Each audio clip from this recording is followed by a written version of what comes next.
Praise the Lord. Today's promise కీర్తనలు 9వ అధ్యాయం 9వ వచనం. నలిగిన వారికి తాను మహాదుర్గమగును, ఆపత్కాలములలో వారికి మహాదుర్గమగును.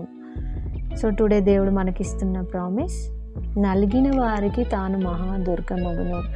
సో ఎవరైతే బాధల్లో ఉన్నారో, ఎవరైతే వేదనలో ఉన్నారో, ఎవరైతే అందరి చేత నలిగిపోయి బాధించబడి ఉన్నారో, సో వారి కోసం దేవుడు మాట్లాడుతున్నాడు.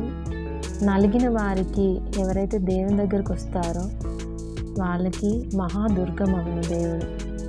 ఆపత్కాలంలో వాళ్ళు నలిగిపోయి ఉన్నప్పటికీ వారి బాధలలో దేవుడి దగ్గరికి వస్తే, వాళ్ళ కష్ట సమయాలలో దేవుడు వాళ్ళకి మహాదుర్గమగును. అంటే దేవుడు అన్ని శ్రమలను, అన్ని కష్టాలను తీసివేస్తాను అని దేవుడు మనకి ఈరోజు ప్రామిస్ చేస్తున్నాడు. ఈ వాగ్దానం నెరవేర్చబడును గాక. ఆమేన్.